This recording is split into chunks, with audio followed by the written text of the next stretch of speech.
Hi, welcome to another screencast by Miss P. Today's screencast is on the GIST reading strategy.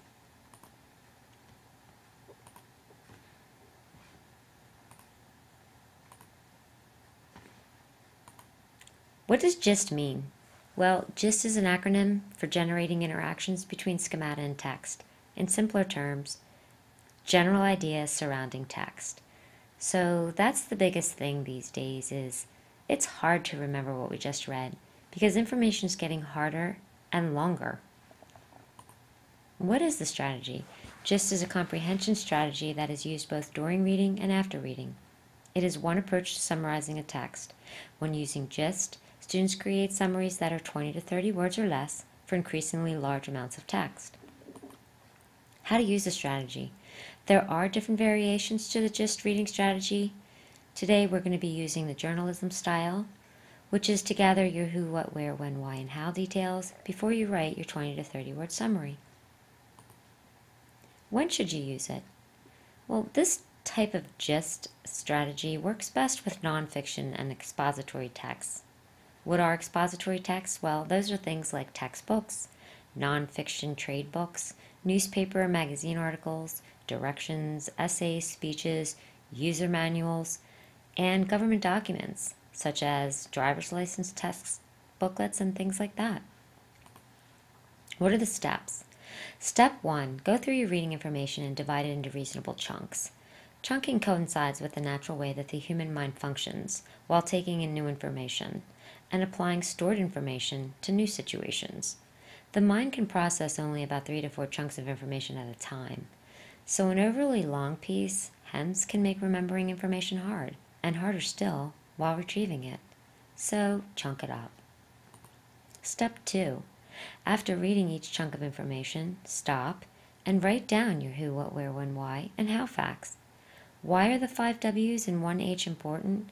Well, if you were to ask a journalist, they would say that your story isn't complete until you answer all 6 questions.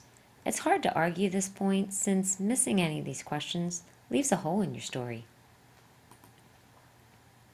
So, after reading, you're going to write down who was involved, what happened, where did it take place, when did it take place, why did it happen, and how did it happen. And sometimes you have to go back into the information because you're not really sure of all these things. So it's okay to do that. Finally, writing your summary, which is your gist. Step 3, take those ideas and write a 20 to 30 word summary that tells the main idea or the gist of the section you just read. And it's good to use this template because actually putting one word to a space gives you the ability to narrow down your summaries to just about 20 or 30 words. When you've finished your 20 to 30 word summary for each chunk of reading, use those summaries and create a 40 to 50 word summary for the entire selection. Please keep in mind that there will be writing and tweaking and writing and tweaking.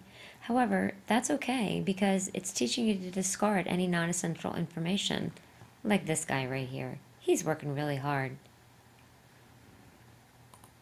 Let's practice. This is a little excerpt I took from the civics textbook, and it came from chapter 2, talking about the origins and the evolution of government. So first we're going to read it. Over time, some farming villages grew into cities and city-states. A city-state is a sovereign state consisting of a city and its surrounding territory. Around 3000 BCE, the first city-states arose in Sumer, a region located in what is today southern Iraq. There, between the Tigris and the Euphrates rivers, the Sumerians grew crops of barley, wheat, dates, apples, and plums. Then, as now, the land between the Tigris and the Euphrates was largely desert. Farming in this region depended on irrigation.